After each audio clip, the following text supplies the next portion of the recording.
তুমি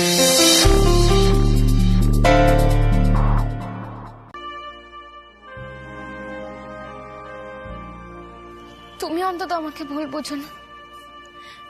দেখো, তুমি না থাকলে আমি কিচ্ছু করতে পারবো না ছোট কর্তা। তুমি তো জানো, বলো, তুমি ছাড়া আমি কিচ্ছু না।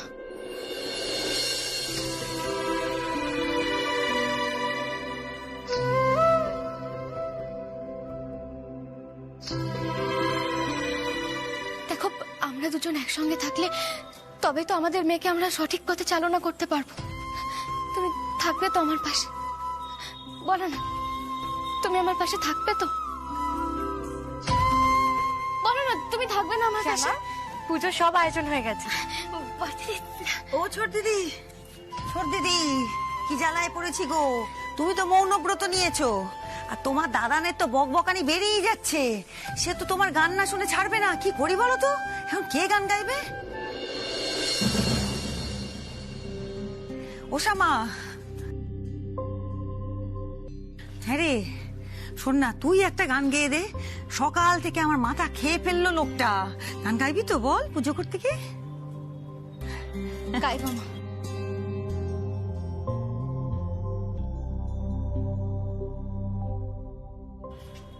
আজ আমি আমার মেয়ের জন্য গান গাইবো।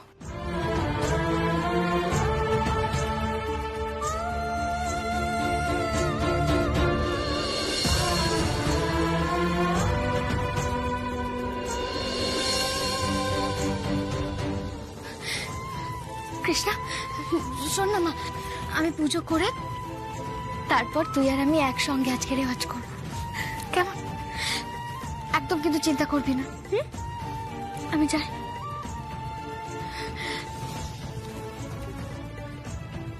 মা, আমি আসছি। এদিকে আয়, এদিকে আয়। কি হলো কি? মুখটা আমার হাঁড়ি করে রেখেছিস কেন বলতো? কি হয়েছে? মা, দেখলে তো শ্যামা কি বলে যাচ্ছে। তো এখনো বলে যাচ্ছে যে চায় যে কৃষ্ণা এইবার সঙ্গীতের মহাযুদ্ধে পার্টিসিপেট করুক। মানে না, আমার মনে হয় শ্যামার মাথা খারাপ হয়ে গেছে। আচ্ছা ঠিক আছে, ঠিক আছে, অত রাগারাগি। দেখলে তো, হ্যাঁ, এই যে দিদি ভাই, বোঝো কাণ্ড। হ্যাঁ, দেখলি ছোট দিদি, 18টা বছর পর দুজনের দেখা হয়েছে, এখন নাকি গান নিয়ে দুজনে মারামারি চুলি করবে। হ্যাঁ, ও বড় বৌমা, এসব হবে নাকি বাড়িতে? কৃষ্ণা, আমি বলি কি, তুই বরং তোর মাকে বল যে তুই গান গাইতে পারবি না।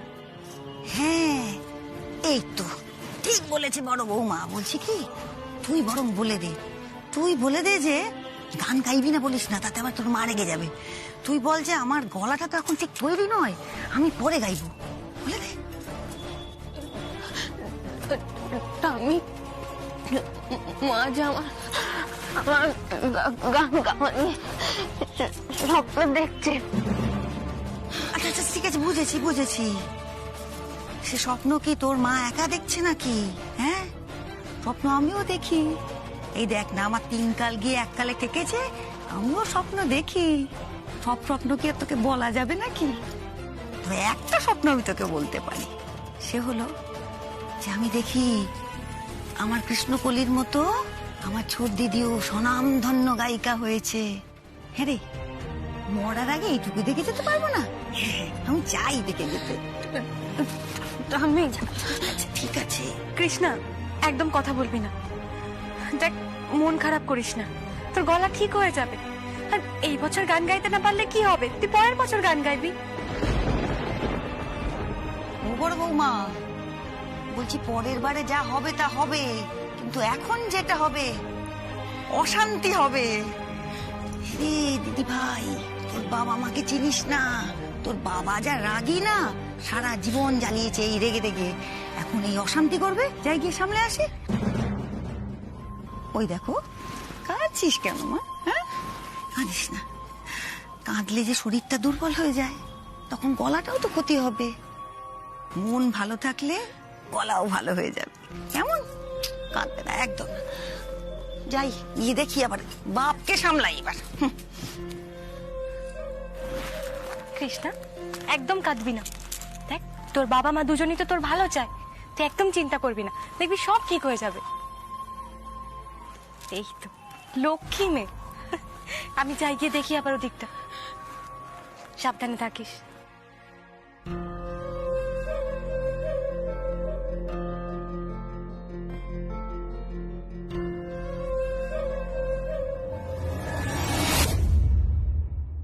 Thank you so much mister Agarwal আমার কথা রাখার জন্য।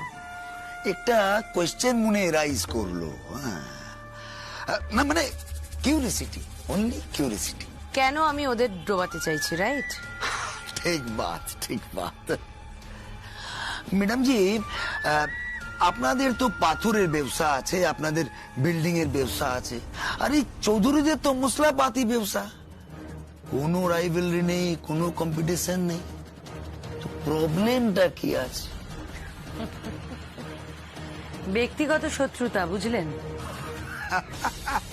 তাই বলেন, তাই বলেন। ওই শ্যামা চৌধুরী আর নিখিল চৌধুরীর বাড়ি শুদ্ধ লোককে আমি রাস্তায় দাঁড় করাবো, তারপর আমি বাড়িটা নিলামে কিনে নেব, তাহলেই আমার শান্তি হবে।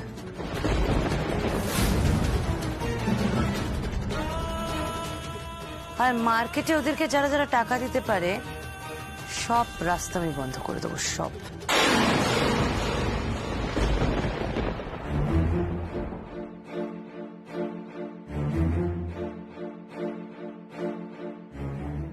নিখিল, এতটা চিন্তা করিস না। দেখ, আমাদের কোম্পানি এর আগে অনেক খারাপ অবস্থায় পড়েছে। না বাবা, এরকম অবস্থা আমাদের আগে হয়নি। অলরেডি আমাদের মাথায় ব্যাংক লোনের খাড়া ঝুলছে। সাডেনলি মিস্টার আগরওয়াল টাকা দিতে বেঁকে বসলেন। বাবা, এবার আমাদের কে টাকা দেবে? আহুজাকে তো বলা যেতেই পারে। বাবা, আমি আহুজাকে জানিয়েছি, উনি মর্টগেজ ছাড়া 1 টাকা লোন দেবেন না। ও, তাহলে দাঁড়া দাঁড়া, আমাকে একটু ভাবতে দে, একটু ভাবতে দে। মানে বাবা, হ্যাঁ, আমাদের এখন অনেক রাইভাল কোম্পানি। আমরা যদি ঠিকঠাক ভাবে সাপ্লাই না দিতে পারি, আমাদের কোম্পানির নাম মুছে দিতে 2 দিনও লাগবে না বাবা। ও, এখনই এতটা নেগেটিভ ভাবার কোনো কারণ নেই। নেগেটিভ ভাবছি না বাবা, প্র্যাকটিক্যালি ভাবছি। Trust me. দেখো বাবা, মার্কেটে এখনো মশলার ডিমান্ড অনেক। আমরা যদি ঠিকঠাকভাবে প্রোডাকশন না করতে পারি, ঠিকঠাকভাবে সাপ্লাই না দিতে পারি, তাহলে পাইকারি বাজার থেকে আমাদের নাম মুছে যাবে। তাহলে তো পুরো প্ল্যান একদম করে নেমেছে না?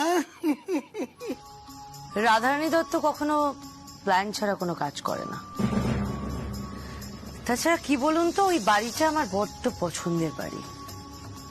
ওই বাড়িতে আমার কত ইতিহাস, কত স্মৃতি। কি হলো রুপিনী, মেয়েকে নিয়ে এখানে দাঁড়িয়ে রইলে কেন?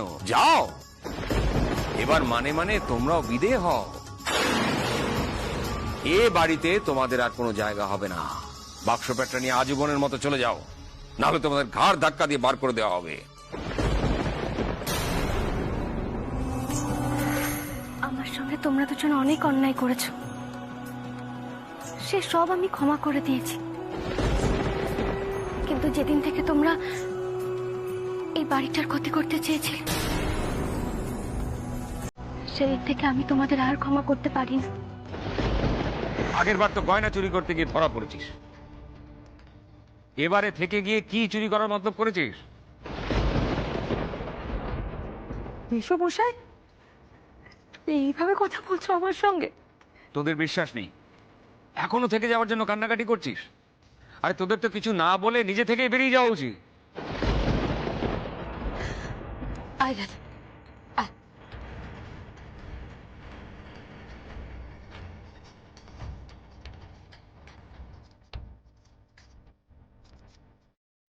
চল। আমাদের বের করে দেওয়া হয়েছিল না ও বাড়ি থেকে, সে কথা আমি প্রাণ থাকতে কখনো বলবো না, কখনো না। আসলে কি বলুন তো আগরওয়ালজি, যতক্ষণ না পর্যন্ত ওই লোকগুলোকে আমার পায়ের তলায় আনতে পারছি, ততক্ষণ আমার ঠিক শান্তি হচ্ছে না।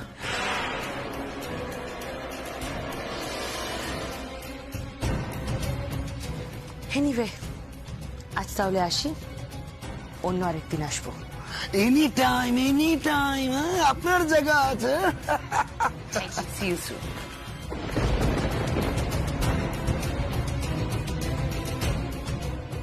बाप रे बाप, ये लेडी बहुत डेंजर আছে, बहुत ही डेंजर।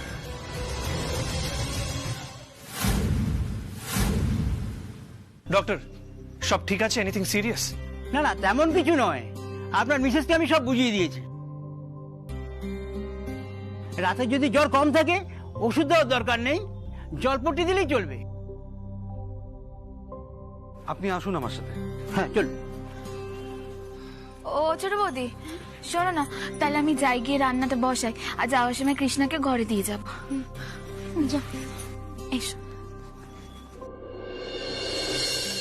কি গো, তোমাদের অফিসের সমস্যা মিটলো? হ্যাঁ, একটা সলিউশন পাওয়া গেছে।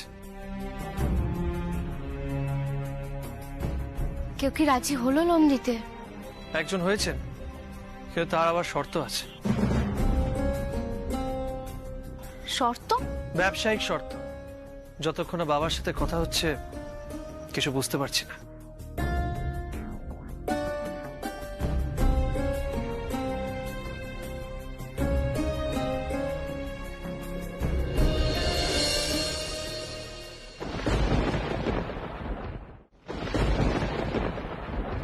বাবা, আমি সবটাই জানি, কিন্তু এছাড়া আমাদের কাছে কোনো অপশন নেই।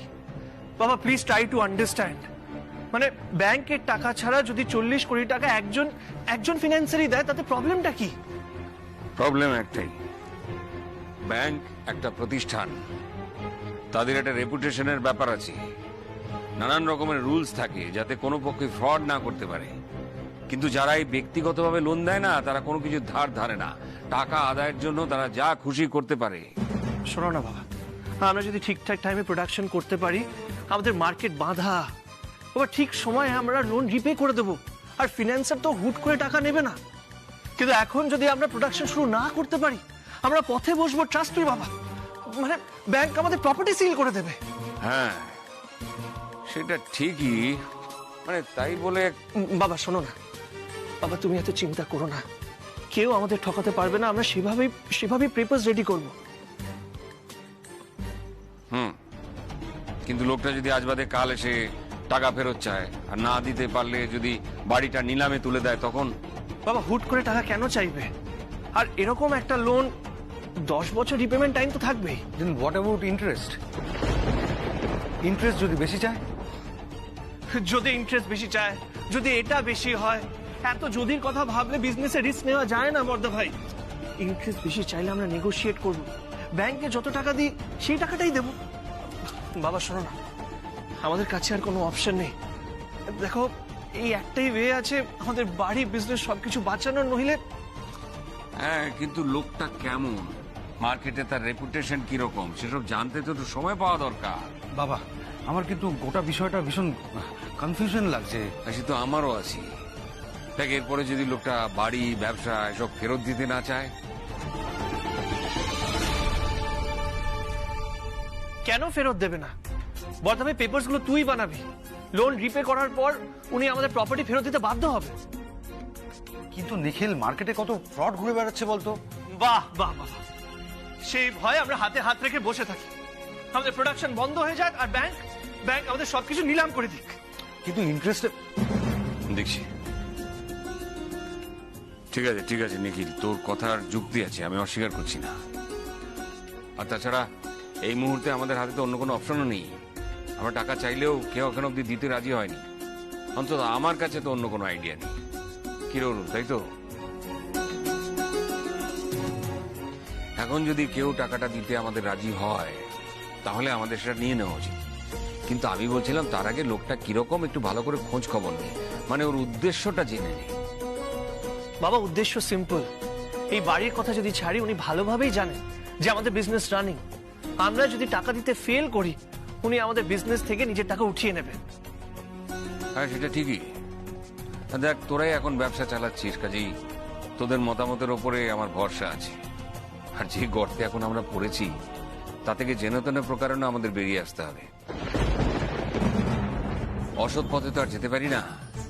তাই সৎ পথে থেকে যদি কারো হাত ধরে উঠতে হয় তো ওঠ, ক্ষতি কি?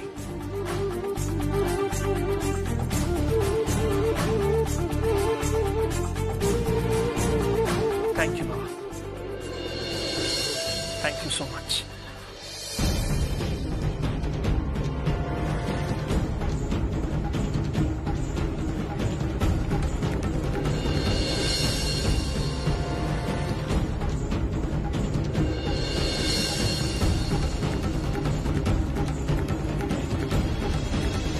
ছি গোপাল, ছি, আমি তো ভাবতেই পারছি না তুমি তুমি কি করে এই কাজটা করতে পারলে।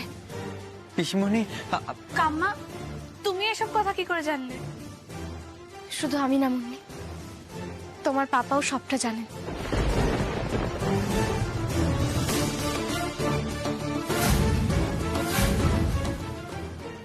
কাল রাতে জ্বরের ঘোরে ও নিজেই সবটা বলে ফেলেছে।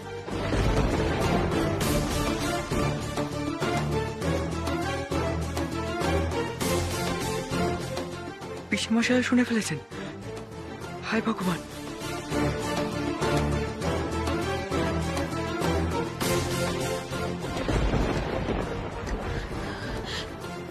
কাম্মা, পাপা নিশ্চয় খুব রাগ করেছে সব শুনে। বলি সেটাই তো স্বাভাবিক, বলো। পাপা এখন কোথায় আছে কাম্মা? থানায় গেছে।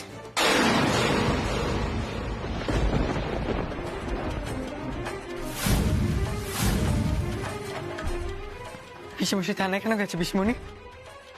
কেন গেছে বুঝতে পারছো না? তুমি যেটা করেছো সেটা অপরাধ। তোমার বোনের গলাটা নষ্ট হয়ে গেছে গোপাল। এমনকি ডাক্তার এটাও বলেছে, যদি পরিমাণের গন্ডগোল হতো তাহলে তাহলে তোমার বোনের জীবনহানিও হতে পারত।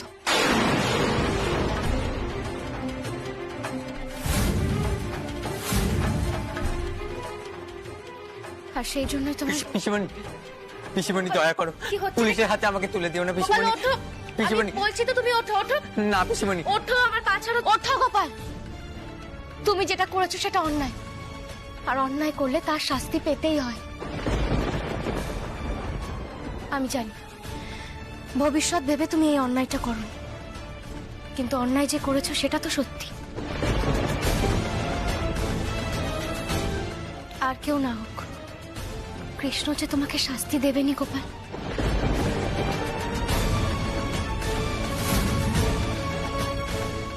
আমি সব বলে দেবো, আমি যা জানি সব বলে দেবো। আমাকে প্লিজ পুলিশের হাতে তুলে দিও না পিসমণি। ও গড, এই ছেলেটাকে আমি যা বলেছি সেটাও না বলে দেয়। নিজে ফেসেছে ফেসেছে, আবার আমাকেও না ফাঁসিয়ে দেয়। ভাগ্যি সেকে দিয়ে কোনো কাজ করাইনি, নাহলে আমি এতদিনে যা ইমেজ তৈরি করেছি একবারে বরবাদ করে দিত।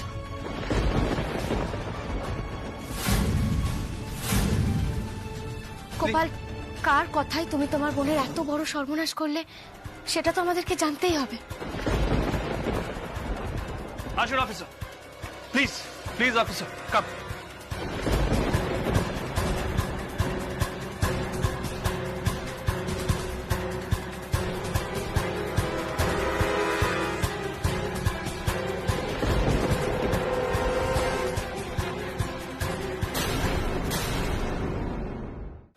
ভয় পেও না গোপাল, দেখো তুমি যে অন্যায়টা করেছো তার জন্য শাস্তি তোমাকে পেতেই হবে,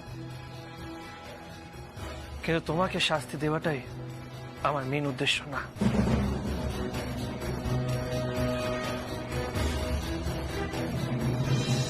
আমার মেন উদ্দেশ্য হলো যারা তোমাকে দিয়ে কাজটা করিয়েছে তাদের ধরা।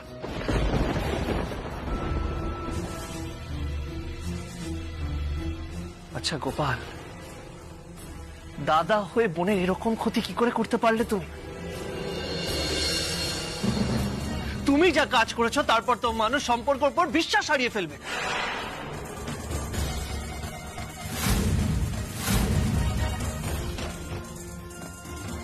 ছি ছি ছি ছি।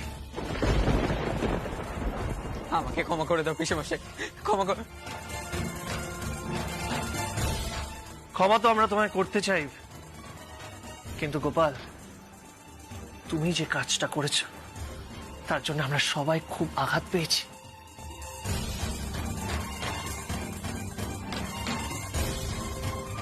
তোমাকে দিয়ে যে এই কাজটা করিয়েছে তার নামটা জানা এখন বেশি দরকার।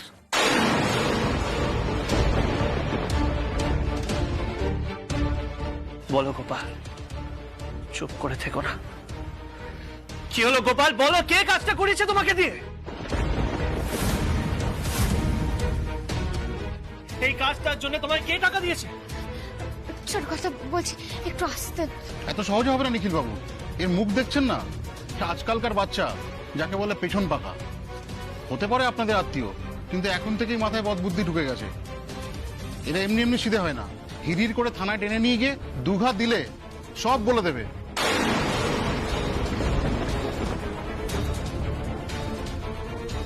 এই গোপালকে টাকা দিয়েছিল ওষুধ খাওয়ানোর জন্য। ও কি স্বীকার করেছে? এখনো করেনি, তাই গোপালের কাছে নিয়ে এসেছি শনাক্তকরণের জন্য। দাঁড়ান, ওকে ডাকতে পাঠাচ্ছি। মনি দিদি ভাই, তুমি যাও তো, ওই গোপালকে একটু ডেকে নিয়ে এসো। আচ্ছা দাদা।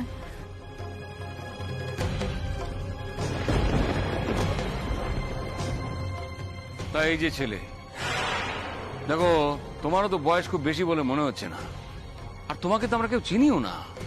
তুমি আমাদের কৃষ্ণার গলা খারাপ করার জন্য এত টাকা দিলে? দাদু, আমি এসবের কিচ্ছু জানি না, বিশ্বাস করুন। এই একদম মিথ্যে কথা বলবি না। সত্যি কথা বল।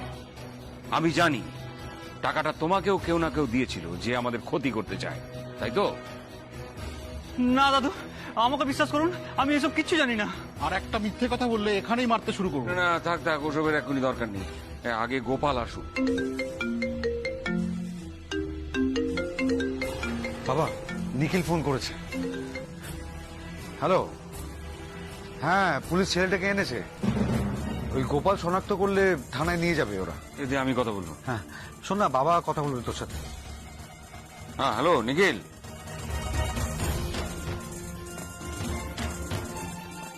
শোন নিখিল, এরকম মাথা গরম করে কোনো সিদ্ধান্ত নিস না। এই ছেলেটাও বোরে। আসল খেলাটা কে খেলছে, তাদের ক্ষমতা কতটুকু, সেটাও আমাদের জানা দরকার।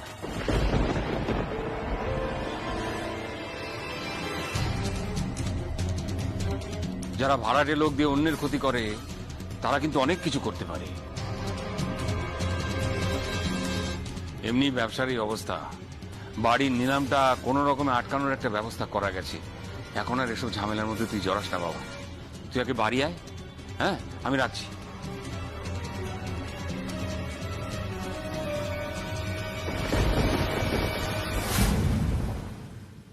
কি বললো নিখিল? হ্যাঁ ওই তো বললো। দাদা,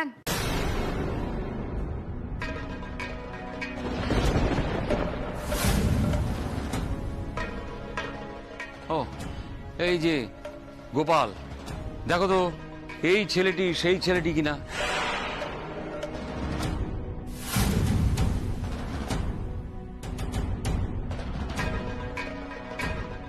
হ্যাঁ দাদু, এই ছেলেটাই আমাকে টাকা দিয়েছিল।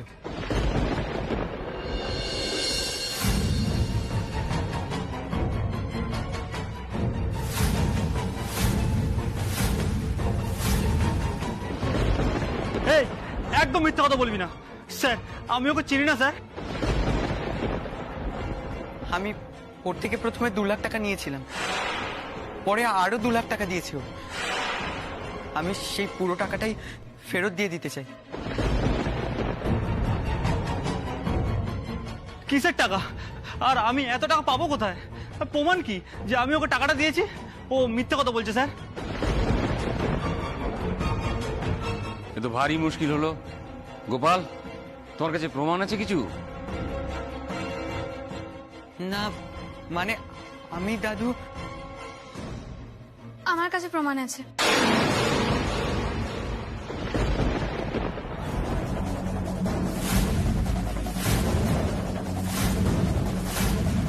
তোমার কাছে?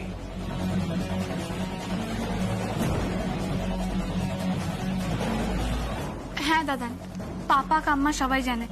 এই দেখো ভিডিওটা। ফালতু কথা বলে না আমার সময় নষ্ট করবে না। বাকি টাকাটা দিন তো তাড়াতাড়ি। ওকে পুরো ওষুধটা খাইয়ে দিয়েছিস? দেখলাম মুখ থেকে এরকম গল গল করে রক্ত বেরোচ্ছে।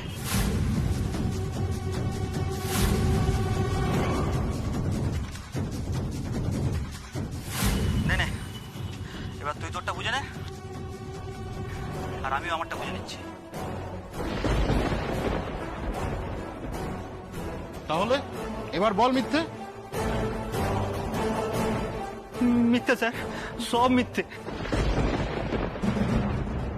ও ভিডিওটাও মিথ্যে? আচ্ছা তাহলে থানায় চল, তারপরে তো সব মিথ্যে বার করছি।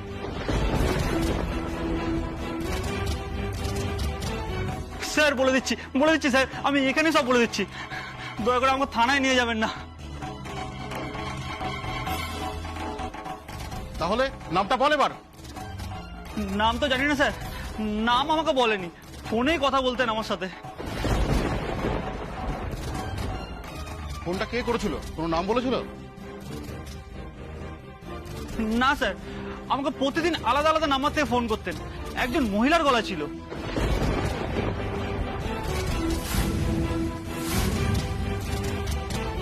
মহিলা? জামাই দাদা, এ নিশ্চয়ই রাধার কাজ। নিখিল কিন্তু একদম ঠিক ধরেছিল। Thank you so much. তাহলে মিস্টার চৌধুরী, আপনি এখান থেকে আপনার লোনগুলো শোধ করে দিন, করে আপনার ওই বাড়ি কোম্পানি সব ছাড়িয়ে নিন। তারপর আমরা ওটা মর্টগেজ নেবো, আর বাকি ব্যবসার টাকাটাও দিয়ে দেবো। তাহলে আজ আমি উঠি। মিস্টার ত্রিপাঠী, ইয়েস, একটু বসবেন? হ্যাঁ বলুন। বলছিলাম আপনার একটা কথা বলতে চাই, ইফ ইউ ডোন্ট মাইন্ড। না না, আমি কিছুই মনে করবো না, বলুন। বলছিলাম এই পুরো টাকাটা কি আপনিই দিচ্ছেন? মানে? না মানে এটা কি পুরোপুরি আপনার টাকা নাকি অন্য কেউ ফান্ড করছে?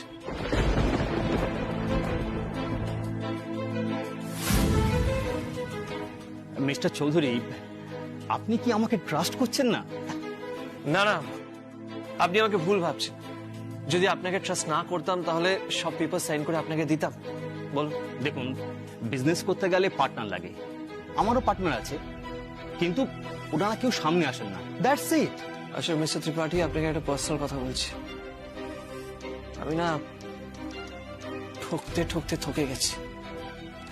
দেখুন, আমাদের বাড়ি, আমাদের এই অফিস, বিজনেস সবকিছু আপনাকে দিয়ে দিলাম। প্লিজ প্লিজ দয়া করে আমাকে ঠকাবেন না।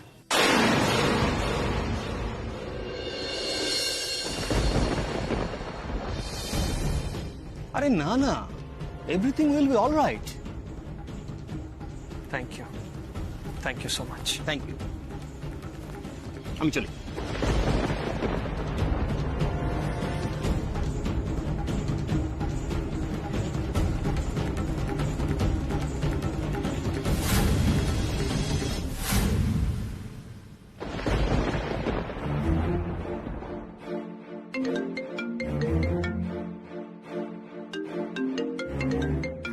Aniruddha?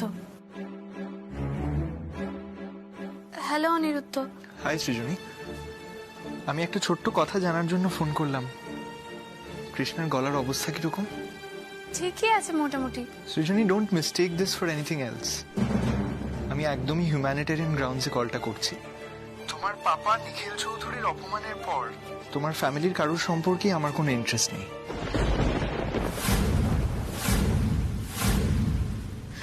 Aniruddha, Aniruddha please don't mind. Papa রেগে গেলে এরকম অনেক কিছু ভুলভাল বলেন। হ্যাঁ, কিন্তু এই ক্ষেত্রে রাগটা তো আমার উপর নয়, আমার কাকিয়ার উপর, who is not involved in the matter at all. The thing is Srijani, আমি আমার কাকিয়ার অপমান সহ্য করি না। Aniruddha, we are good friends. তোমার কাকিয়াকে আমি চিনি না, তাই তোমার কাকি এটা করতে পারেন কি পারেন না সেসবও আমি জানি না।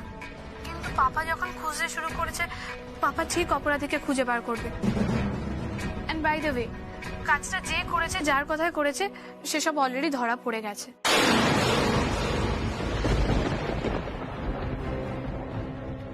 Great, Srijani. That's really good news. I hope now Nikhil Chowdhury realises যে আমাদের বাড়িতে পুলিশ পাঠিয়ে আমার কাকিয়াকে হ্যারাস করাটা কত বড় অন্যায় ছিল।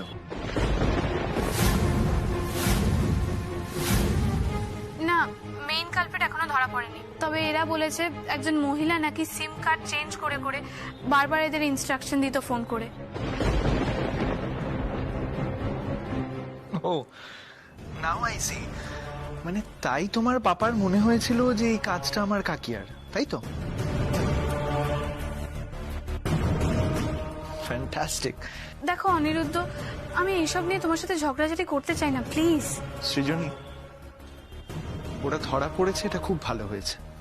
রেস্ট অ্যাশিওর্ড মেইন কালপ্রিট কে সেটা এবার আমি খুঁজে বার করব। নিখিল চৌধুরীর বিরুদ্ধে এটা আমারও challenge.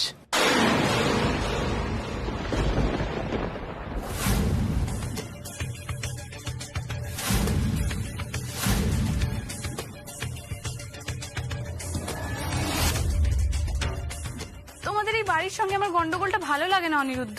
We are good friends and I like you.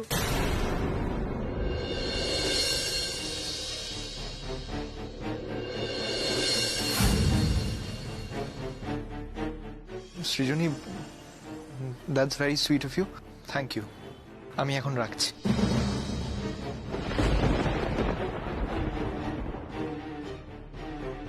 যা বাবা, ভুল সময় বলে ফেললাম।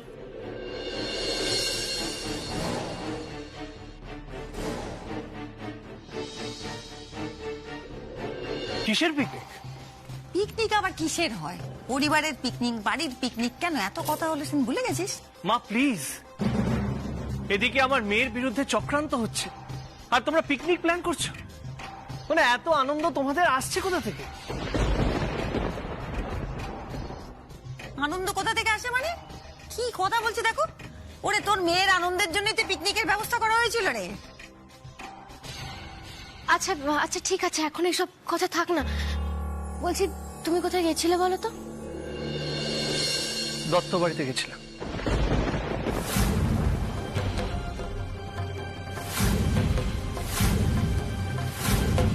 মানে অনিরুদ্ধর বাড়ি?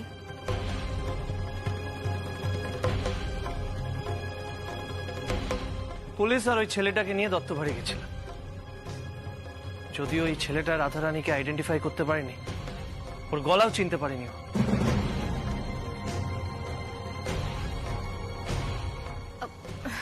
শোনো না, বলছি একটা অনুরোধ করব, রাখবে? রাখবো, কিন্তু রাধাকে ক্ষমা করার অনুরোধ করো না প্লিজ।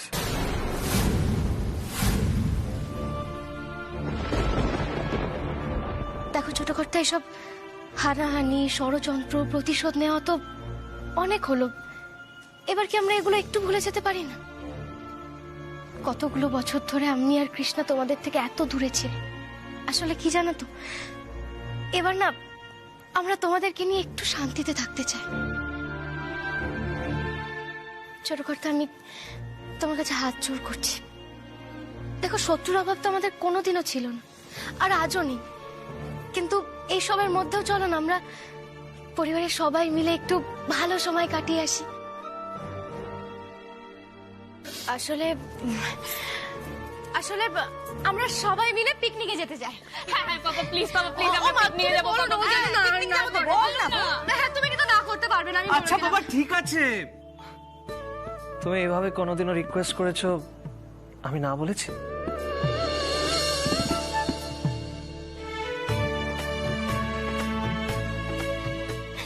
বাবা তুমি সিরিয়াসলি যাবে? হ্যাঁ যাব। এবার তোরা শুধু ডেটটা ফাইনাল করে নে। হ্যাঁ, দিনক্ষণ আবার কি? এ বাবা, পিকনিক কি কেউ পাঁচি থেকে দিনক্ষণ থেকে করে নাকি? পিকনিক যাব আমরা, কালকেই যাবো। আমি তো তোমার দাদাকে বলেও দিয়েছি যে আলাদা গাড়িতে না, আমরা সবাই এক গাড়িতে যাবো। সবাই তো থ্যাংক ইউ বাবা। ঠিক আছে ঠিক আছে ঠিক আছে, এবার তুই যা, গিয়ে রেস্ট নে। বোনকে নিয়ে যা, যা যা, এক্ষুনি যা, রেস্ট নে। করি রান্নাঘরে অনেক কাজ আছে হিসেবে, আর নিরামিষ ব্যাপারটা তুই দেখে নিস। হ্যাঁ আমি দেখে নিচ্ছি মা, চলো আমিও যাচ্ছি। চল চল চল, কাজে তুই আবার কি দেখবি? চল চল চল।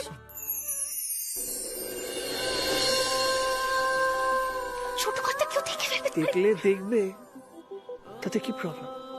আচ্ছা তাই বুঝি।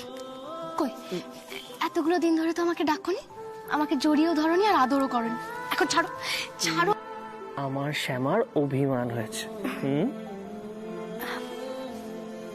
ছোট কর্তা, দেখো আমাদের মেয়ের জীবনে লড়াই এসেছে, আমরা পারি না ওর পাশে দাঁড়িয়ে ওকে জিতিয়ে দিতে?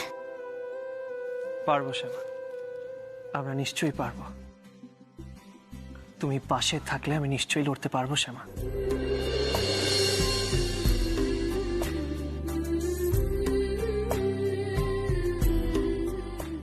আসলে আমি সত্যি চাই না আমাদের জীবনে আবার ঝড় আসুক, আবার তোমাকে ছেড়ে আমাকে। শ্যামা, একদম না। তুমি আমাকে ছেড়ে আর কোথাও যাবে না। যতই ঝড় আসুক আমরা সবসময় একে অপরের হাত ধরে থাকবো, সবসময়।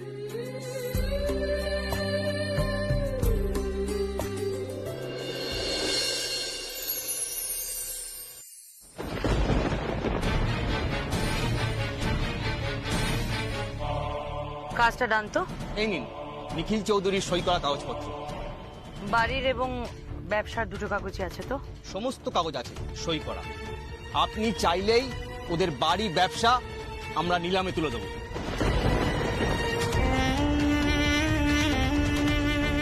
নিখিল চৌধুরীর হাত আবারও বেড়েছে, ও আমার পিছনে লেগেছে। ইভেন আমার তৈরি করা সাম্রাজ্যের উপরও ধাবা বসাতে চেয়েছিল। তাহলে তো তোমাকে শাস্তি পেতেই হবে নিখিল চৌধুরী। ম্যাডাম, তাহলে আমি আসি। আসুন।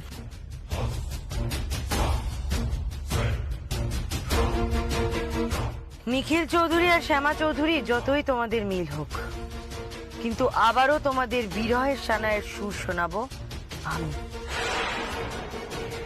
চৌধুরী পরিবারের ভবিষ্যৎ এখন আমার হাতের মুঠোয়। যে কোনো দিন তোমাদেরকে বলে বলে আমি পথে বসাবো, দেখে নিও। বাবা, বলছিলাম যে আমি জানি আপনি খুব ভালো রান্না করতে পারবেন, কোনো অসুবিধা হবে না, কিন্তু তারপরেও আপনাকে কি একটু সাহায্য করে দেব? না না, দরকার নেই, দরকার নেই। সত্যি তো? ঠিক লাগবে না? তাহলে আসি মেসোমশাই।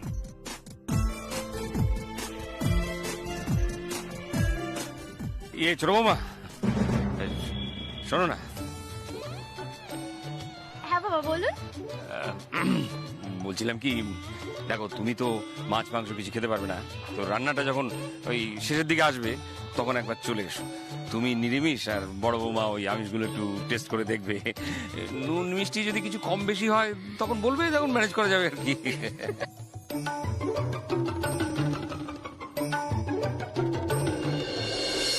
ও মা, কি এত ভাবছো? আরে তোমার মেয়ে এখন আগের মতো এত বোকা নেই।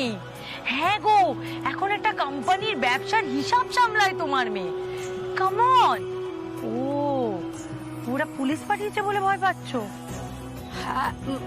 না মানে আসলে শোনো মা, আমি চাইলে এই জগৎটাকে কিনতে আমার 1 মিনিটও সময় লাগবে না। ইয়েস, টাকা থাকলে সবকিছু পসিবল, সবকিছু কেনা যায়। মা, তুমি এত চিন্তা করছো কেন? ওটা তো আমার মাসিমণির বাড়ি, আর মাসিমণির তো এককালে আমাকে নিয়ে কত চিন্তা ছিল বলো। তাই যাই একবার গিয়ে দেখে আসি এখন আমার কি কারেন্ট স্ট্যাটাস। এই সমস্ত বাদ দাও, আমি বুঝতে পেরেছি তোমার প্রচন্ড টেনশন হচ্ছে। আরে শ্যামা বাড়ি ফিরেছে এতদিন পর। দেখো, শ্যামা এতদিন পর বাড়ি ফিরেছে, তো আমার তো একবার কর্তব্যের মধ্যেই পড়ে না ওকে দেখতে যাওয়া।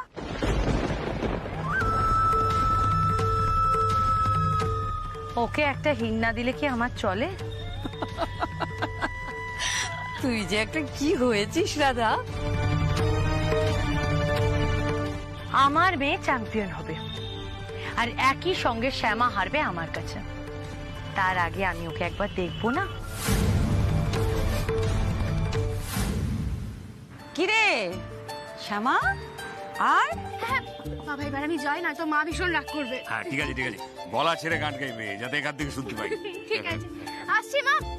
বলছি যে আমাকে রান্না ডালি খাবো নাকি? আরে মশলার ব্যবসা আমি এমনি এমনি করি না, কোন মশলার কি স্বাদ আমি খুব ভালো করে জানি।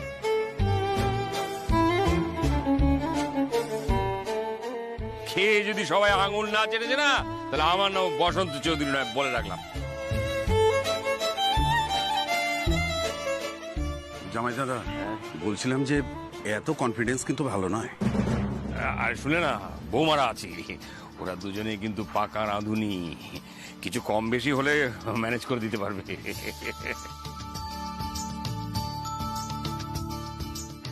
বুঝলি বৃন্দাবন, মশলাপাতি সব ভালো করে বেটে টেটে দিবি, বুঝলি? আজ কিন্তু মশলার মাপ আমি বলবো, ও গিন্নিমা যা শিখিয়েছে সব ভুলে যা। মা শুনতে পাচ্ছ তো বাবা কি বলছে? ভুলে যা, বলছে তো ভুলে যেতে। ও বৃন্দাবন দা, কি বুঝছো? আজ মনে হয়ে গেছে, আর কাউকে খেতে হবে না। বাবা, আজকের রান্না তাহলে তুমিই করছো? হ্যাঁ, আজকে খেয়ে দেখিস। আর তাছাড়া বড় বৌদি আর শ্যামা তো আছেই, তোমার যদি কোনো গন্ডগোল হয় ম্যানেজ করার জন্য। গন্ডগোল? কিসের গন্ডগোল? তুই জানিস আমি চাইলে আসলে কতটা ভালো শেফ হতে পারতাম। তাই নাকি বাবা? ঠিক আছে, তার মানে তোমার বড় বৌদি আর শ্যামাকে লাগছে না, তাই তো? লাগছে নাই তো। আচ্ছা বর্দা ভাই, তাহলে আমরা যেটা ডিসাইড করেছিলাম সেটা করে নি। হ্যাঁ, কিন্তু তোরা আবার কি ডিসাইড করেছিস? না বাবা, বলছিলাম এই পাশে একটা ভালো জায়গা আছে, আমি বড় বৌদি বর্দা ভাই শ্যামা গিয়ে একটু দেখে আসি। না তুমি টেনশন নিও না। ও মা শোনো না, তুমি একটু এগুলো কাটতে থাকো, আমি এক্ষুনি আসছি, দাঁড়াও। আরে না না, দাঁড়াও আসছি।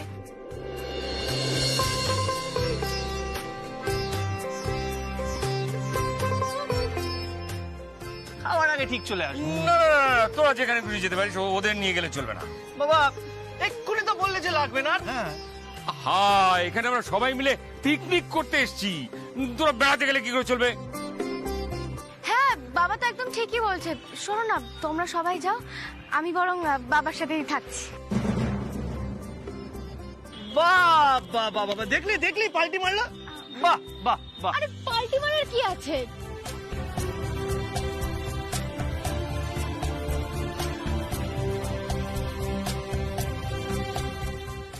এই না হলে আমার ছোট বাবা।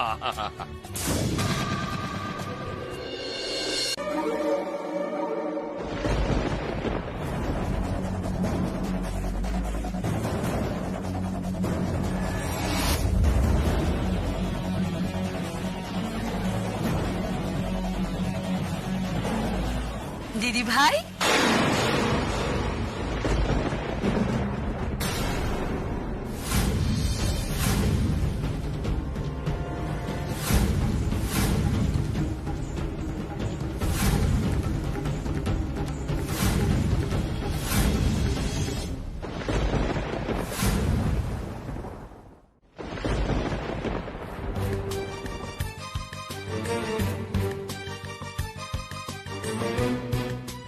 রুকু, রাধারানী, তোরা?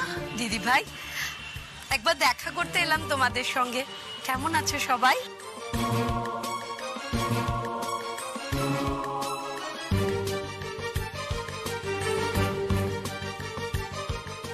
বোনের মেয়েকে কি একদম ভুলে গেলে মাসিমণি? অবশ্য মাঝের মধ্যেই এখন আমার ছবি খবরের কাগজে বেরোয়, নিশ্চয়ই দেখা হয় বলো? ও মা, এখানে তো আমার বাবাও আছে দেখছি। কি বাবা, নিজের মেয়েকে চিনতে পারছো তো?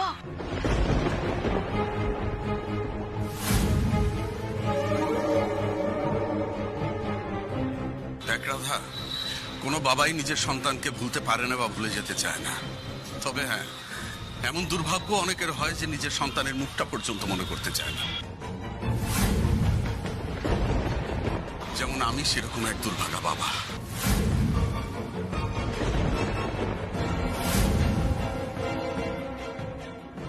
হলো কি লাভ এসব বলে? জানি জামাই দাদা, ওদের এসব বলে কোনো লাভ নেই, ওরা কোনো দিন বদলাবে না। ওদের এই নোংরা কুচক্রি মনে আমার এসব কথা বিন্দু মাত্র আঁচড় ফেলবে না। হ্যাঁ গো, এতদিন বাদে আমাকে দেখলে, নিজের একমাত্র মেয়েটাকে দেখলে, কোথায় একটু বুকে জড়িয়ে ধরবে, মাথায় হাত রেখে আশীর্বাদ করবে, তা না, কি যা তা বলছো তুমি? করতাম তো রুক্মিণী, যদি জানতাম যে তোমরা বদলে গেছো। তবে তোমরা যে বিন্দু মাত্র বদলে যাওনি তার যথেষ্ট প্রমাণ এখনো এ বাড়িতে আছে।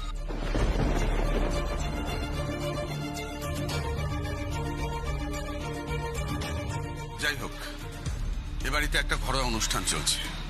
এখানে বাইরের লোকদের জন্য কোনো বন্দোবস্ত নেই, এমনকি অতিথি সৎকারেরও কোনো বন্দোবস্ত নেই।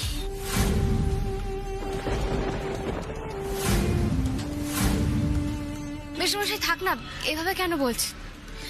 আমাদের বাড়ির অতিথিরা কখনো খালি মুখে ফিরে যায় না। আর রাধা দিদি গরুমা যখন এসেই পড়েছে তখন না হয় খেয়েই যাবে। এসো না গরুমা, রাধা দিদি এসো। সরি শ্যামা, আমি না এই মাঠে ফাটে বসে এই পাতি খাবার খেতে পারবো না। অ্যাকচুয়ালি আমরা পিকনিক করলে তো কোনো 5 স্টারের লনে যাই, তাই এখানে বসে খাওয়াটা না আমার স্ট্যাটাসের মধ্যে পড়ে না।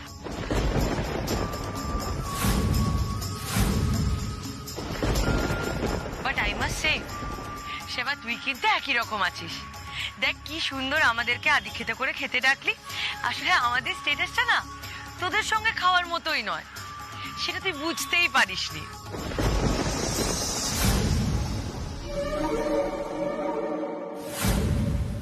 হ্যাঁ, ছোট বৌমা এখনো সেই একই রকম আছে, আর সেটা নিয়ে আমরা খুব খুশি রে রাধারানী।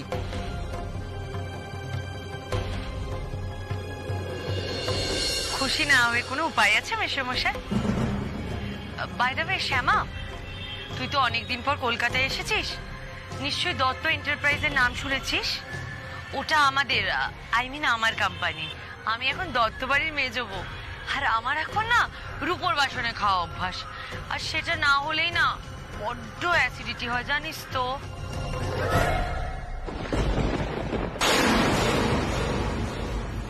তা রাধারানী, তোরা কি এখানে রূপোর বাসনের গল্প করতে এসেছিস? তা নিশ্চয়ই নয়। আর তা যদি না হয়, যা করতে এসেছিস, যা বলতে এসেছিস বলে ফেল। ছি ছি মাসিমুনি, এটা তুমি কি বলছো? আমি তো এলাম শ্যামার মেয়ে কৃষ্ণার জন্য। দেখো হাজারো হোক, ও তো আমারই মেয়ের বয়সী। শুনলাম গলা খারাপ হয়ে গেছে, বেচারি গান গাইতে পারছে না, তাই আর কি। ব্যাস রাধা,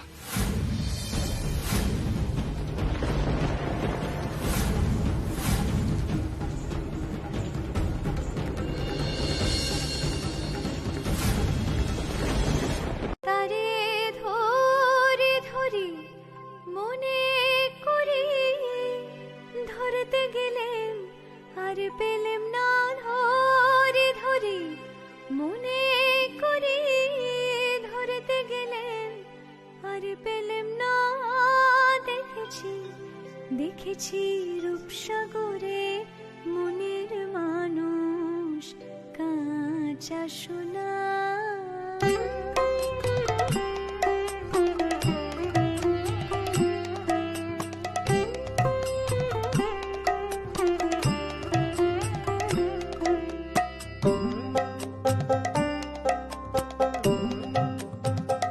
দেখেছি রূপসাগরে মনের মানুষ কাঁচা সোনা, দেখেছি রূপসাগরে মনের মানুষ কাঁচা সোনা। তারে ধরে ধরি মনে করি, ধরতে গেলেম আর পেলেম না, ধরে ধরি মনে করি, ধরতে গেলেম আর পেলেম না। দেখেছি দেখেছি রূপসাগরে মনের মানুষ কাঁচা সোনা, দেখেছি রূপসাগরে মনের মানুষ কাঁচা সোনা।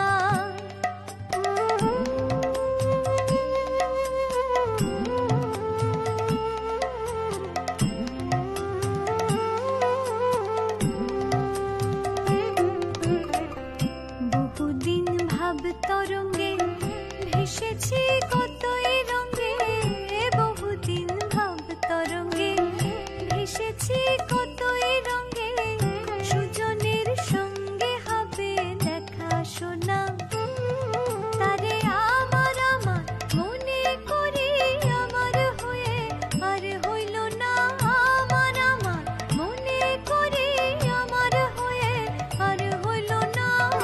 দেখেছি দেখেছি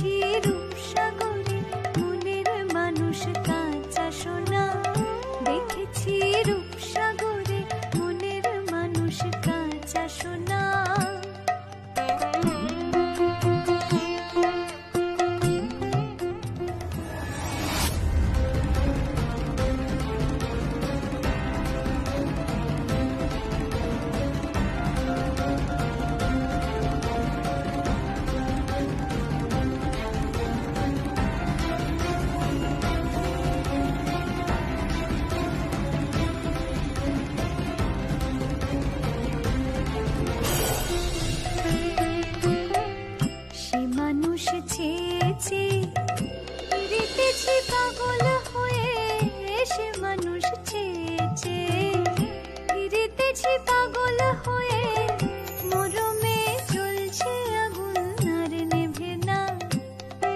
আমার বলে বলো লোকে মন্দ বিরহে তার প্রাণ বাঁচে না, বলে বলো লোকে মন্দ বিরহে তার প্রাণ বাঁচে না।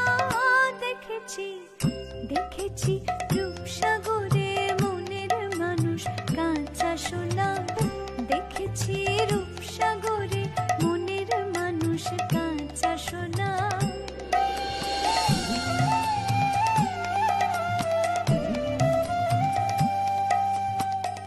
পথিক কয় ভেবো না রে ডুবে যাও রূপসাগরে, পথিক কয় ভেবো না রে ডুবে যাও রূপসাগরে, বিরলে বসে করো যোগ সাধনা। একবার ধরতে পেলে মনের মানুষ ছেড়ে যেতে আর দিও না, ধরতে পেলে মনের মানুষ ছেড়ে যেতে আর দিও না। দেখেছি দেখেছি রূপসাগরে মনের মানুষ কাঁচা সোনা, দেখেছি রূপসাগরে মনের মানুষ কাঁচা সোনা। তারে ধরে ধরে মনে করে ধরতে গেলে মার পেলেম না, ধরে ধরে মনে করে ধরতে গেলে মার পেলেম না। দেখেছি দেখেছি রূপসাগরে মনের মানুষ কাঁচা সোনা, দেখেছি রূপসাগরে মনের মানুষ কাঁচা সোনা, দেখেছি রূপসাগরে মনের মানুষ কাঁচা সোনা।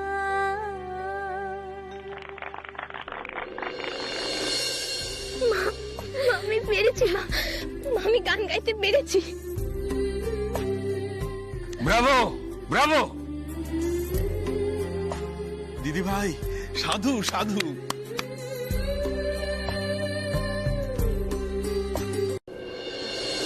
তুই কিন্তু ওদের কস্টিউমগুলো এক এক করে দিতে থাক, না তো লেট হয়ে যাবে কেমন? আর হ্যাঁ, মেকআপ আর্টিস্টকে বলবি আগে কিন্তু জাজেসদের মেকআপ হবে মনে করে। কৃষ্ণা, তোর কি খবর, কেমন আছিস? আমি ভালো আছি মধুমিতা দিদি, তুমি কেমন আছো বল? এই যে তোরা সবাই চলে এসেছিস, আমি এখন খুব ভালো আছি। যাক, তোর শরীর এখন ভালো আছে তো, কোনো অসুবিধা নেই তো? মধুমিতা, বলছিলাম যে এই ব্যাপারটা নিয়ে বোধহয় কথা না বলাই ভালো। তাছাড়া কৃষ্ণা এখন ভালো আছে, আর আমাদের বাড়ির পিকনিকে তো গানও গেয়েছে। ওকে, সরি ম্যাডাম। এবার না না, সরি বলার দরকার নেই। ম্যাডাম, আমি আপনাকেও একটা কথা বলতে চাই, বলবো? এই যে আমি আপনাকে সামনাসামনি দেখছি, আমার থেকে ভালো লাগছে, আমি আপনাকে বলে বোঝাতে পারবো না।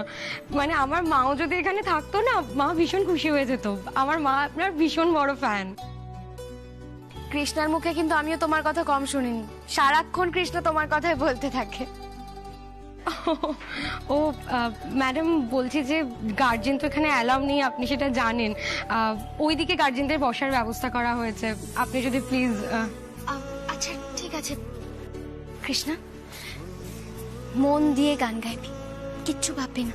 আর কাল কি বলেছিলাম সেগুলো মনে আছে তো?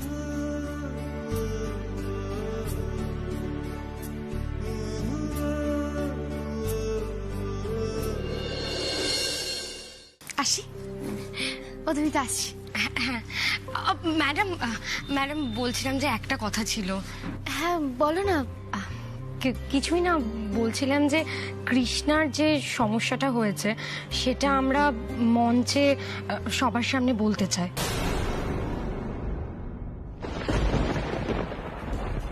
কি বলতো মধুমিতা, আমরা বাড়ির কেউই চায় না যে এই প্রসঙ্গটা আর কোনোভাবে উঠুক।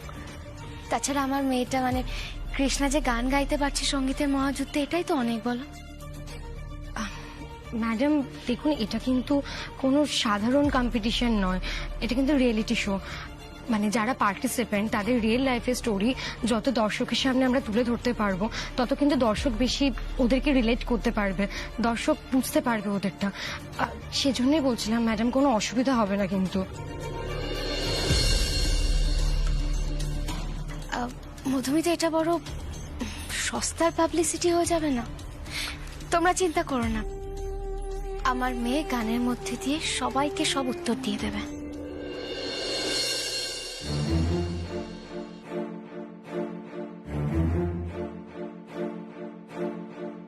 ম্যাডাম, আমি আপনার কথাটা বুঝতে পারছি, কিন্তু আপনি একবার জাস্ট ভেবে দেখুন, মানে এই ধরুন যারা কৃষ্ণার মতো প্রচণ্ড ট্যালেন্টেড, তাদের ট্যালেন্টকে কিন্তু প্রত্যেক দিন চক্রান্ত করে নষ্ট করে দেওয়া হয় ম্যাডাম।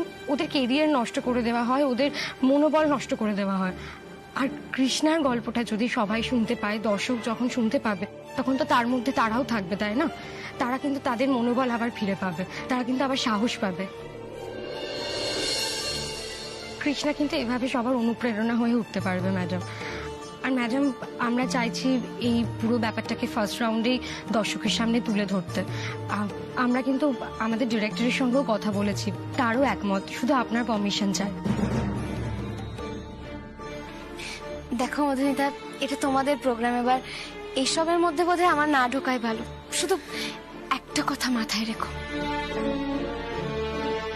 আমার মেয়েটার গায়ে যেন কোন রকম কোনো আঁচ না লাগে। হ্যাঁ ম্যাডাম, আপনি সেই নিয়ে একদম ভাববেন না, কোনো চিন্তা নেই। কি রে, এখন আর ভয় লাগছে না তো? না মা, তুমি নিশ্চিন্তে গিয়ে বসো। আসছি আসছি। হ্যাঁ হ্যাঁ, ব্রিভ গার্ল। বলছি শোন, তাড়াতাড়ি কস্টিউমটা চেঞ্জ করে নে, চেঞ্জ করে কিন্তু মেকআপে বসতে হবে। হ্যাঁ, একদম কিন্তু সময় নেই। ঠিক আছে, অল দ্য বেস্ট। তাড়াতাড়ি তাড়াতাড়ি।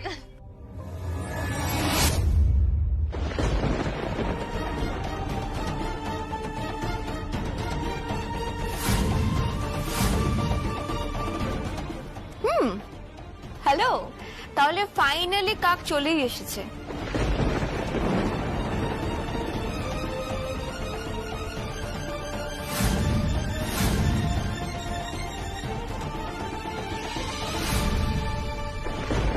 আমি কিন্তু আপনার সঙ্গে দেখা করতেই এলাম, মানে বাইরে আপনার ফ্যামিলি মেম্বারসদের দেখলাম তো আন্দাজ করতে পারলাম আপনি এখানে থাকবেন। আমি জানতে এলাম আপনি ভালো আছেন কিনা। ভালো থাকবেন কৃষ্ণা।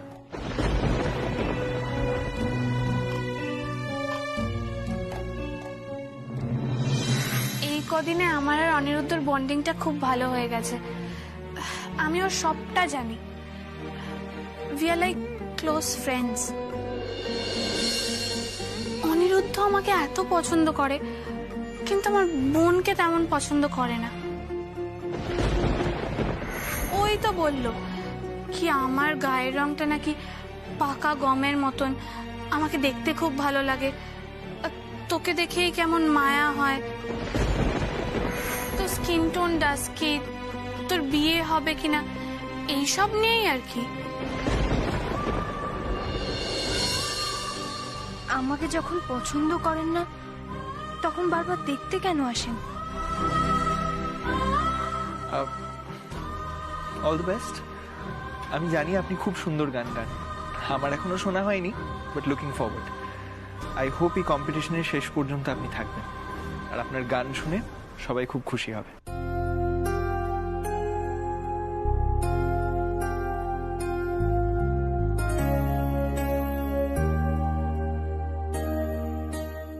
ধন্যবাদ। আমি আসি।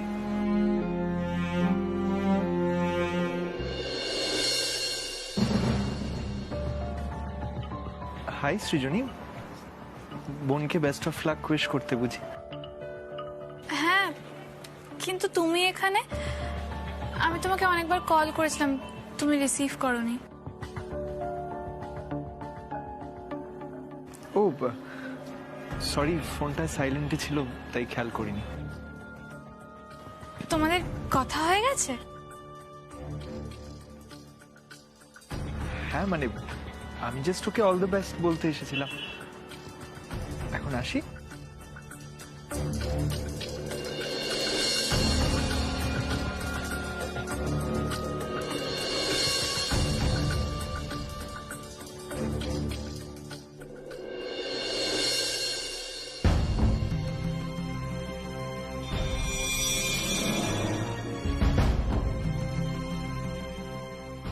কৃষ্ণা, অনিরুদ্ধ দেখছি তোকে আজকাল খুব কেয়ার করছে। অবশ্য করবে নাই বা কেন, তুই আমার বোন বলে কথা। কৃষ্ণা, তুই নিশ্চয়ই বুঝতেই পারছিস আমার আর অনিরুদ্ধর বন্ধুত্বটা কোন দিকে যাচ্ছে।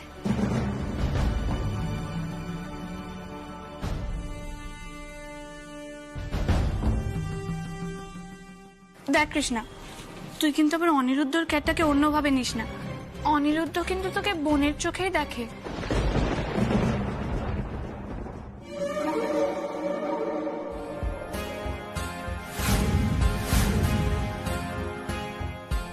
ছি ছি দিদি ভাই, আমি অন্য চোখে কেন দেখবো? উনি তো আমার শ্রদ্ধার পাত্র।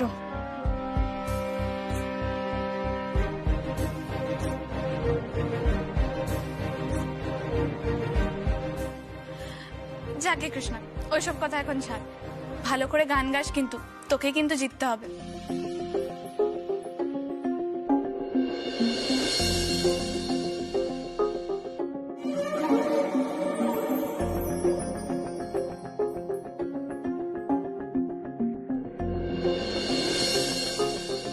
এখানে কেউ না কেউ তো আছে যে তোকে হারাতে চায়, আর আমি চাই সেই জিতুক। তুই অনিরুদ্ধর সামনে জিতে যা, সেটা আমি কোনোভাবেই চাই না। ও বারবার তোর প্রশংসা করবে, সেটা আমি সহ্য করতে পারবো না।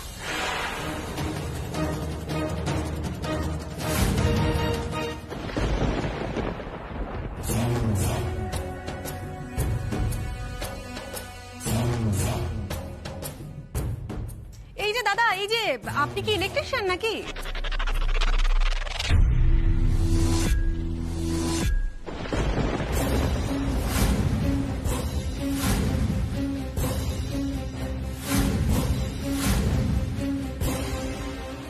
বাবু ইলেকট্রিশিয়ান, বলুন। তা এত দেরি করে এসেছেন, তারপর আবার ঘোরাঘুরি করছেন? আপনাকে না বলা হয়েছিল ভোরবেলাতে আসতে? সরি ম্যাডাম, একটু দেরি হয়ে গেল।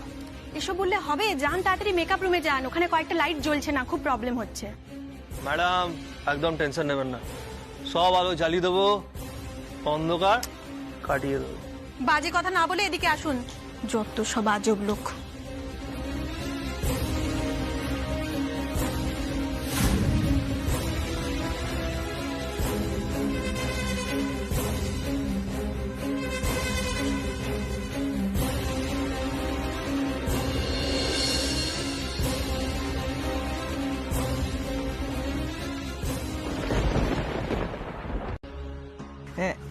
হ্যাঁ ম্যাডাম, বলুন। এতগুলো টাকা আগে কখনো কাউকে চা খাওয়ানোর জন্য পেয়েছো? Good boy. এবার যে কাজটা বলেছি চট করে করে চলে এসো।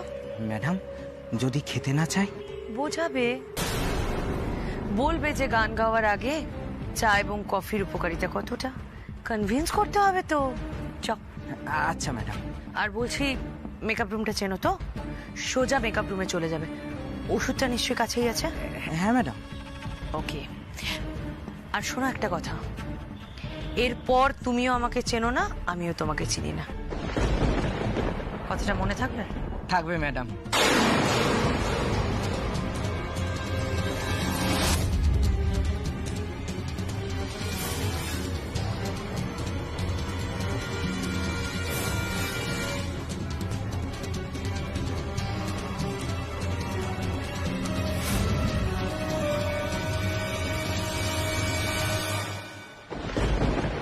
কৃষ্ণা, তুই রেডি তো? হ্যাঁ মধুমি দিদি। শিগগিরই যা, ব্যাক স্টেজে চলে যা, কেমন?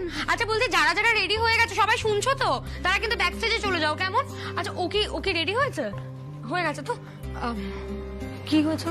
রায় রায় কিছু হয়েছে? মানে তুমি কি টেনশন করছো? না তো, টেনশন কেন করবো? আমার কোনো টেনশন হয় না। প্লিজ। আচ্ছা ঠিক আছে, বলছে যে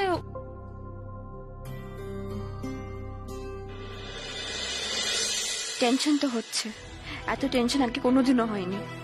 এত বড় স্টেজ, এত আলো, সব কিরকম অসহ্য লাগছে। আর সব থেকে বেশি অসহ্য লাগছে কৃষ্ণাকে। কেন খালি মনে হচ্ছে ও আমাকে হারিয়ে দেবে। না না না, এরকম হবে না। I am the winner. আমার মম আমাকে উইনার করে দেবেই। চা এসে গেছে, ভেতরে চলে এসো। নাও গান গাইবার আগে সবাই চা খেয়ে নাও। ওই আমাকেও দাও তো। আচ্ছা যারা যারা চা খাবে তাড়াতাড়ি কিন্তু চা খেয়ে নাও। তাড়াতাড়ি এসো, তাড়াতাড়ি এসো, খেয়ে কিন্তু চলে যেতে হবে। তাড়াতাড়ি, বেশি টাইম ওয়েস্ট করলে কিন্তু হবে না।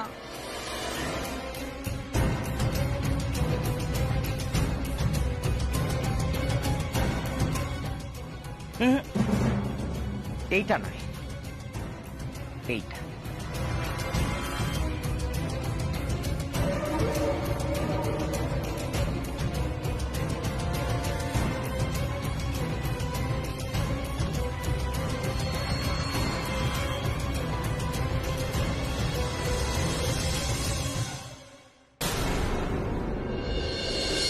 ম্যাডাম চা। ম্যাডাম চা। আমি চা খাই না। কনভিন্স করতে হবে তো।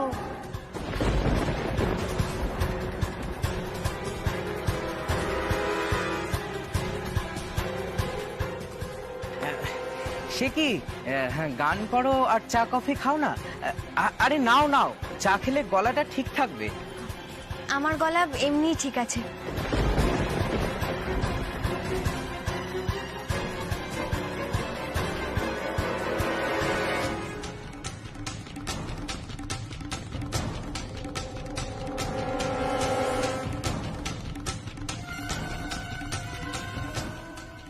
সে এখন ঠিক আছে, অত বড় স্টেজে অত আলোয় চিৎকার করে গাইতে গেলে তখন আর ঠিক থাকবে না।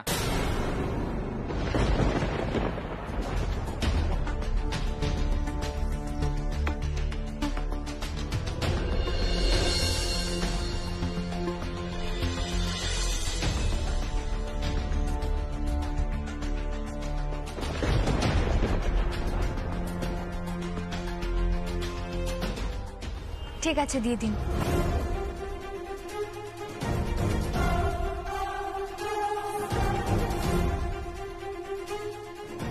আচ্ছা আমার কিন্তু চা খাওয়া হয়ে গেছে। সবার চা খাওয়া কি এখনো হয়নি? আর কিন্তু হাতে একদম বেশি সময় নেই।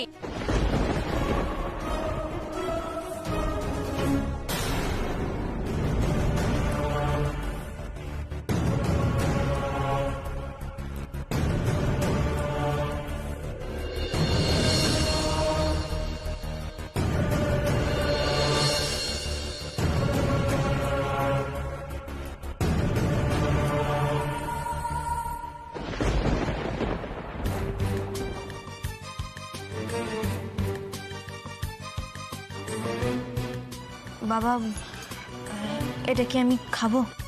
একদম না কৃষ্ণ, ওটাতে কিছু মেশানো আছে।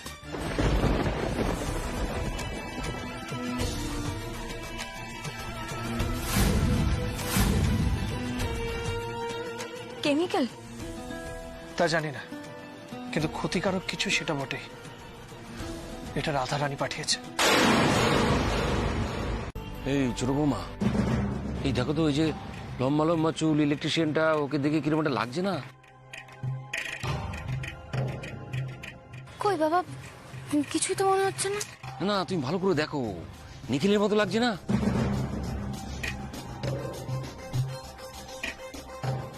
না না, ছোট কর্তা কি করে হবে? ছোট কর্তা তো এখনো আসেইনি। দাদা, তোমার কি চশমার পাওয়ারটা বেড়েছে নাকি? পাপার ওরকম লম্বা লম্বা চুল হবে কি করে? না না, কোথাও গন্ডগোল হচ্ছে। এত মিল!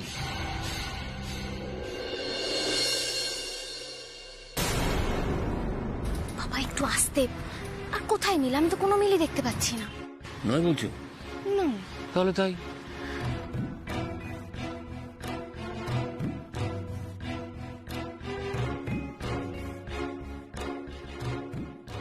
বাবা, এটা আপনার ছোট ছেলে। আপনাকে বলেছিলাম না ও ছদ্মবেশে আসবে। এইভাবে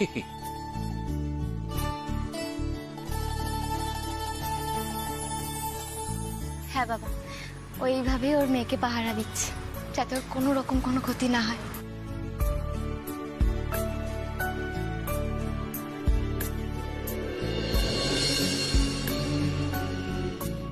ঠিক হয়ে গেছে স্যার, নো প্রবলেম। আচ্ছা ঠিক আছে। আর মধুমিতা, তুমি তাহলে স্টেজ থেকে নেমে এসো।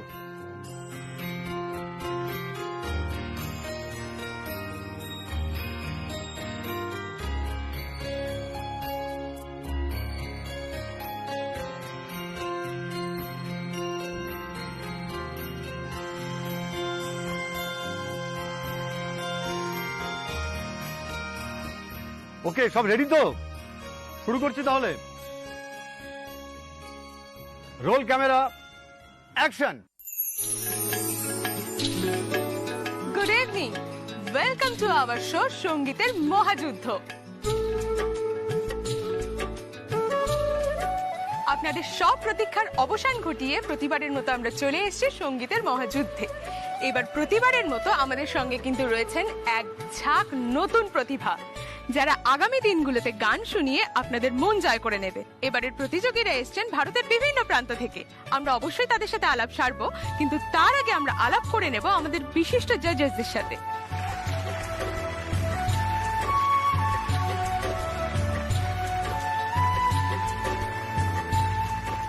প্রথমেই আমরা ওয়েলকাম করব আমাদের প্রিয় অর্ণব দা, যার গান আজকের জেনারেশনের প্রত্যেকের মুখে মুখে। অর্ণব দা, এই অনুষ্ঠানে এসে তোমার কেমন লাগছে বলো? খুব ভালো লাগছে, আর বিশেষ করে যাদের পাশে আজ বসার আসন আমি পেয়েছি, সেই সব স্বনামধন্য শিল্পীদের প্রতি আমার সশ্রদ্ধ প্রণাম। এরপর তো নতুনদের গান শোনার পালা। আশা করি আগামী সময়টা বেশ ভালো কাটবে। ধন্যবাদ অর্ণব দাকে। এরপরে আমরা যার সাথে আলাপ করব, তিনি হলেন বিগত 15 বছরের শুধুমাত্র বাংলার নয়, আমাদের পুরো ভারতবর্ষকে যিনি মোহিত করে রেখেছেন তার সুরেলা কণ্ঠ দিয়ে। সেই বিখ্যাত শিল্পী আমাদের সবার প্রিয় রুচিরাদি, রুচিরা চ্যাটার্জি।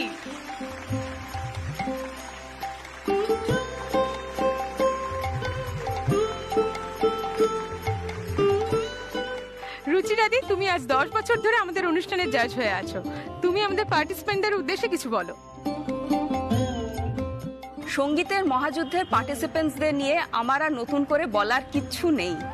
ওরা সবাই এখানে সব শিখেই এসেছে। ওদের ভবিষ্যৎ জীবনের পথ চলা যেন আরো সুন্দর আর আরো মঙ্গলময় হয়, শুধু ঈশ্বরের কাছে সেই প্রার্থনাই করি। অনেক ধন্যবাদ রুচিরাদি।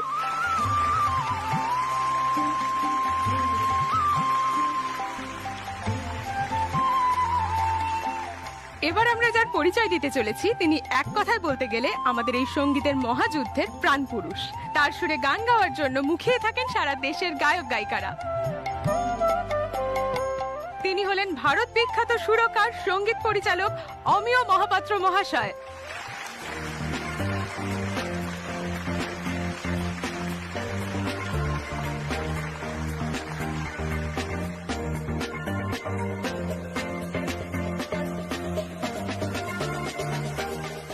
আমার প্রণাম নেবেন স্যার। কি মনে হচ্ছে এবারের কম্পিটিটররা কি আগের বারের প্রত্যেককে ছাপিয়ে যাবে? সঙ্গীত তো সুরের মূর্ছনায় মানুষকে বাঁধতে শেখায়, আলাদা করতে তো নয়। তাই কে কাকে ছাপিয়ে যাবে তার চেয়েও বড় কথা হলো সঙ্গীত কাকে ছাপিয়ে বেরিয়ে আসবে। যার সে প্রতিভা আছে সে তো আগের কম্পিটিটর কেন, যুগ কালকেও ছাপিয়ে বেরোবে।